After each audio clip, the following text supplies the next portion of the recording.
हर हर महादेव। नमस्कार दोस्तों, आप सभी का स्वागत है हमारे YouTube चैनल पर। आप सभी से एक रिक्वेस्ट है कि हमारे चैनल को सब्सक्राइब कीजिए ताकि मुझे हेल्प मिल सके।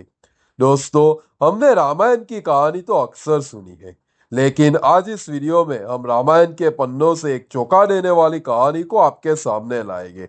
यहाँ पर हम जानेंगे कि कुंभनिशी कौन थी, रावण का उससे क्या रिश्ता था और क्यों किसी ने कुंभनिशी का अपहरण किया था। इस पूरी कहानी को जानने के लिए बने रहिए हमारे साथ वीडियो के अंत तक। तो चलिए शुरू करते हैं रामायण के इस अनकहे अध्याय को।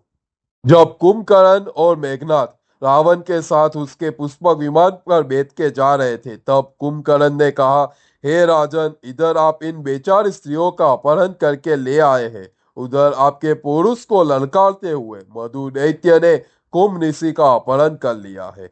यह सुनकर रावण ने कहा, मैं समझा नहीं, तुम क्या कह रहे हो? तुमने जिसका नाम मधु बताया वह कौन है? तब विभीषण ने अत्यंत क्रुद्ध होकर भाई रावण से कहा, सुनिए, आपके पाप कर्म का फल ही इस रूप में प्रकट हुआ है। हमारे नाना सुमाली के बड़े भाई माल्यवान का एक विख्यात वृद्ध एवं बुद्धिमान निशाचर है। वे हमारी माता के ताऊ है, अतः हमारे बड़े नाना होते हैं। उनकी पुतली अन्ना की पुत्री का नाम कुंभनिशी है। अन्ना हमारी मौसी है, अतः उनकी पुत्री कुंभनिशी धर्मानुसार हम सब भाइयों की बहन होती है। हे राजन, मधु ने उसी का बलपूर्वक अपहरण कर लिया है। जिस समय आपका पुत्र मेघनाथ यज्ञ करने में लगा था, मैं तपस्या हेतु पानी के भीतर रह रहा था तथा कुंभकर्ण निद्रा मग्न थे। उसी समय मधु ने यहाँ आकर राक्षसों में श्रेष्ठ हमारे मंत्रियों को मार डाला और कुंभनिशी को लेकर चला गया। हे महाराज, अतः कुंभ ऋषि गुप्त अंतःपुर में भली भांति सुरक्षित थी, फिर भी वह बलपूर्वक आक्रमण करके उसका अपहरण करके ले ही गया।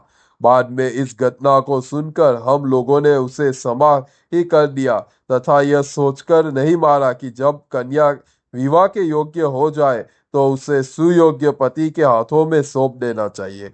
हम लोगों को यह कार्य स्वयं ही बहुत पहले कर लेना चाहिए था, परंतु हमारे घर से कन्या का जो बलपूर्वक अपहरण हुआ है, यह आपकी ही दुष्ट बुद्धि और पाप का फल है।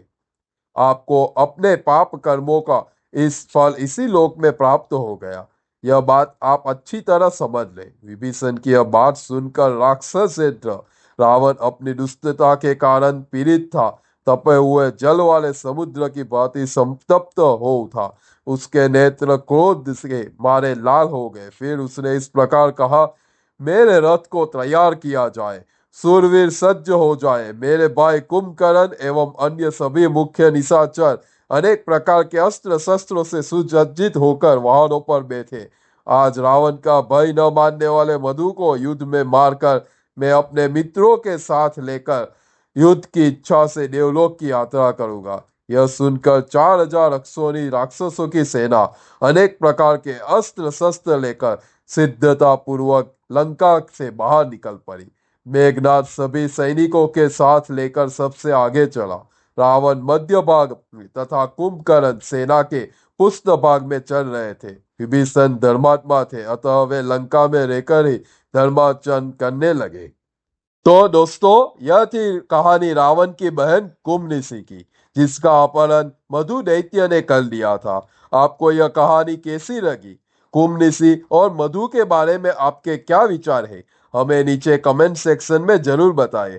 अगर आपको यह वीडियो पसंद आया हो और कुछ नया जानने को मिला हो तो प्लीज इस वीडियो को लाइक करें और अपने दोस्तों और परिवार के साथ शेयर करें और हमारे चैनल को सब्सक्राइब करना बिल्कुल भी ना भूलें। हर हर महादेव।